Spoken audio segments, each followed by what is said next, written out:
we raised the issue of the Big Four agenda, and of course, I want us just to focus on the financing of this Big Four agenda, which is our main topic as we're winding up right now. Because it seems there is, as you put it, truly, there is no plan, there is no, there's no plan that actually has been mooted on how we're going to pan out, or how this particular agenda is going to pan out, and of course, to be realized before 2022. We had this from the senator himself saying, yes, was it something that was pronounced on an ad hoc basis? Because we're trying to see also, when I will walk over to the touch screen and just show you what is on the front page of the Standard as well, that Kenyans now are being taxed heavily. The question will be, is this taxes trying, or is this taxation that is being raised, is it for the financing of a Big Four agenda? So are we paying heavily for the Big Four agenda? Let's hear that from Isaac Moro. You are the person actually who also raised the question of the Big Four agenda, yes, and the planning of it, or the lack thereof. Yeah, Debarl, I'm also the Vice Chair of the Finance and Budget Committee of Senate. Please. And in the last Parliament, I was in the National Assembly Budget and Appropriations Committee. So when I speak, I don't just speak for the sake of politicking. This is something I've raised with Henry Rotich. I used to raise it a lot with Mutawa Musiemi, and I'm still raising it. And I want to say this. Whoever is going to take over as a president in 2022 will have a lot of problems. We are living beyond our means, and nobody should lie to us here that things are okay. We are not a liquid economy with a very well-developed private sector like Japan or the US or China to overborrow. We have overborrowed, and we have inflated our project costs so much, of course, so that a pen in government can cost 3 or 4 times. The money there is not for what people say there's delayed payments or pending bills, but it's just to finance the lifestyles of civil servants and their acolytes, those people who they trade with, including the tenderpreneurs. This is going to have a big problem. Our sovereign debt, even if it is said to be 50%, I doubt. Nominal debt, in terms of actual terms, is over 4 trillion as we speak. Our budget has grown from less than 1 trillion shillings 6 years ago to 3 trillion. Last year's budget was 2.1 trillion. This year, the budget that was read is 3 trillion. Where do you get money? Our ordinary revenue is about 1.3 trillion, and that is also debatable. So we are not sitting very pretty because our private sector development initiatives are not very well. And in fact, because of the whole issue of electioneering, last year we had a shortfall of 84 billion. We even had to reduce money allocated to counties through amendment of the Division of Revenue Act, because Section 9 of that Act says that if there are any shortfalls, the national government takes over. But now we have changed the trend. So when we start now taxing, mobile money. We have now told the banks they can go and do risk and increase the interest rates. We have also increased even money over 500,000, 0.05%. The cost of living is basically going to go high. And when the cost of living goes high, so is inflation, because that is the key indicator of inflation.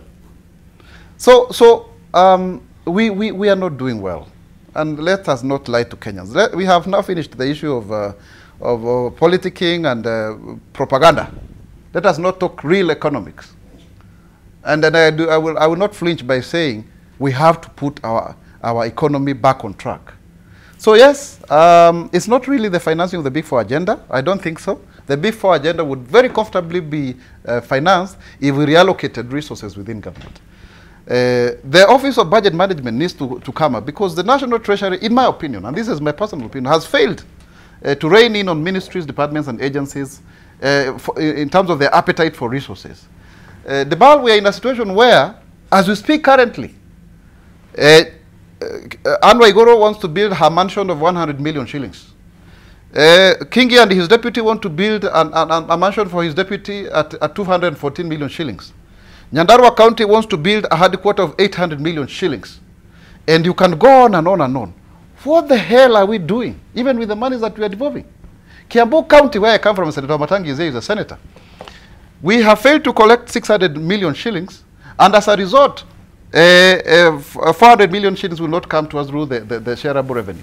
That is to mean Kiambu County has a shortfall of 1 billion shillings. That's the truth. And yet they are spending 2 million shillings per day ostensibly to fight alcohol. People who are going to terrorize other people's businesses. What am I trying to say in short?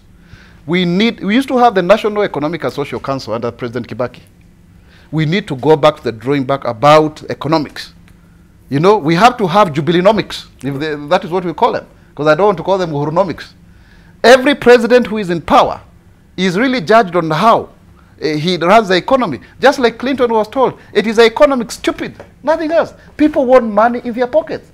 Currently, because of the issue of inflated project costs, and of course, the element of corruption, even the central bank governor has said our debt management is not enough. Because the moment we borrow from Eurobond or internal sources, we first go to pay debt. Then we remain with and some of these debts that we are paying are short-term loans. All right. So you borrow Peter to pay Paul, you know? Okay. So that's where the problem is. So when Rotich, as the Minister for National Treasury, comes to Parliament and proposes new revenue raising measures, basically it's just to fit into the whole of our expenditure that is highly questionable. All right. So if we may just also pick up on what is on the front page of the Standard as well and look at some of these areas that they want to tax on selfies, preachers and soup, right? I don't know which soup is this, the one that go to take the Mutura soup. No. That which soup is this actually? This is what we actually headed to. The question will be, because you also asked the question of, or the issue of the National Economic Social Council that was scrapped. The Vision 2030 Secretariat, how is it also juxtaposed with you know, the Big Four agenda? Yeah. Are we running parallel issues here that we have a secretariat that is meant to deliver, we know, within their own 4 pillars as well, and we have the Big Four agenda as well with their own pillars as well. So here we're using money, and on the Vision 2030 Secretariat still we're using money. And this is what is on the front page of the Standard. This is what I just want to show what is happening in Uganda as well. Lawyers also lawyers list 8 reasons to stop social media tax. We're going to be taxing Kenyans on every angle. Even maybe the air that we'll be breathing will be taxed. Because if you're going even to, you know, mere things like soup, what are we coming to as a country? And if we have such ambitious, you know, plans like the Big Four agenda, could we also tell Kenyans how we're planning to finance this, aside from borrowing every which way? Aaron Cheriot, as we're winding up. Thank you, Debarl. And this is now the crux of the debate. This is what I was telling you earlier, that the reason why Jubilee as a party, we needed our parliamentary group to go and ask some of these questions is, I was referring to such matters as this.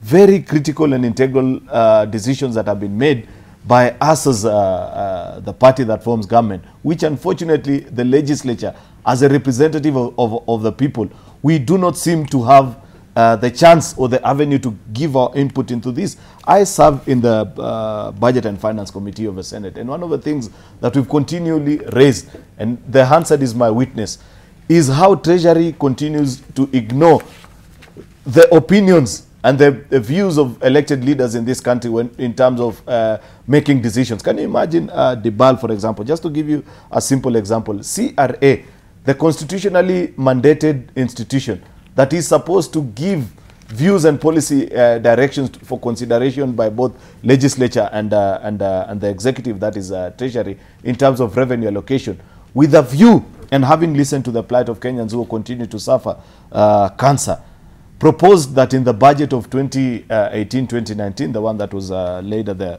floor of Parliament 2 or 3 weeks ago, we should at least set aside just a mere 8 billion Kenya shillings to build 2 regional cancer centers to ease the pain on Kenyans who continue to pay medication for this scourge that has hit our country. Treasury could not allocate even a shilling. Instead, they continue to finance some of the things that we do not necessarily seem to comprehend or understand. And therefore, as a Budget and Finance Committee of Senate, we wrote a memorandum and have continued to do so and send it to Treasury. The question that keeps on coming back to us, it is you as elected leaders from Jubilee, who continue to give government the necessary support to get through with some of these things in both National Assembly and in the Senate. And therefore, a time had come where, as legislators, we need to put our foot down and say we shall not just be rubber stamps in the House of Parliament, but stand our ground and raise the critical issues such as being the ones being raised by Senator Mwaura, and ask what is the priority. When we speak about, for example, the Big Four, I've read through the budget, the budget that was laid in the floor of the House, the 2018-2019. Yes. I'm trying to look for this money, which is supposedly called to finance the Big Four. I cannot stress it. You know, the kind of allocation that has been given to this institution, you wonder, where is the money that will increase our manufacturing by 15% as posited on the dream of the Big Four? I do not see any special allocation to the Ministry of Trade, for example, for them to achieve this. Right. Such are the questions that I find it not so clear in our mind, and as legislature, we need to put our foot down and determine. There are issues of legislation that Mwaura has spoken about, our bulging foreign debt. That is something that we need to curtail, that we are borrowed beyond levels that we need, that is allowable to be able to borrow. One of the things that has been proposed as a solution is to do public-private partnership, so that whatever, if you want to enjoy a certain privilege as a citizen, you are only able to enjoy but pay for it without asking the entire country to pay. As the PPP law has been lying in the National Assembly since August.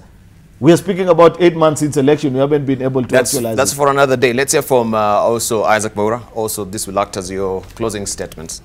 Yeah, I think, Debarl, Kenyans are disappointed a lot. I can see even from the social media the way they're saying. It is time we engaged more on issues to do with the budget. And you can see it now when we start talking about how the status of our budget and economy. We are always agreeing. We are already agreeing on what needs to be done. So I think that's what we need to be discussing. We avoid politics. Let's do development for the last for the next 4 years. The 5th year, we will do politics. And the President Uhuru Kenyatta said in the last PG meeting at State House that he will be the one, in the final year, he will be the one leading the campaign to support our presidential candidate, Deputy President William Ruto, who we all support. And so therefore, I think let us give Kenyans what they deserve, development, and the rest shall come later. Thank you. All right, thank you. Wamatangi, briefly. Debarl, just maybe 2 points on Let's just take one, for the interest of time. Yes, let's take one. Just on that issue that you raised on the deliverability of the Big Four. And I'll just say briefly that yes, I think it is deliverable. The question would be the timelines, Debarl, and I believe.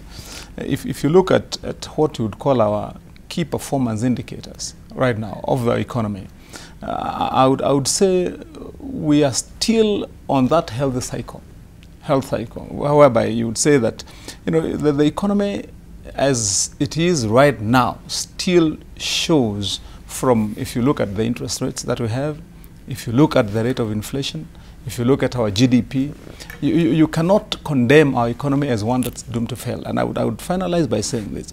I think what we would just need to be very good at is in management of our debt. And I acknowledge what my colleagues have said. Yes, we may have, and I would say we have a big debt. But you know, what really determines how debt affects you? And I don't intend to take much time to speak about economics, but really, what determines is how you manage what you'd call your short-term debt cycle and your long-term debt cycle, and it is those effects that determine, how much of your debt will end up in credit that you cannot be able to deal with, and in debt that you cannot be able to repay, and if we can manage this, I believe. That our economy would be able to stay as strong as it is, as long as we continue to make transactions with the money that we have borrowed that will affect the economy positively. Thank you. Yeah. Right.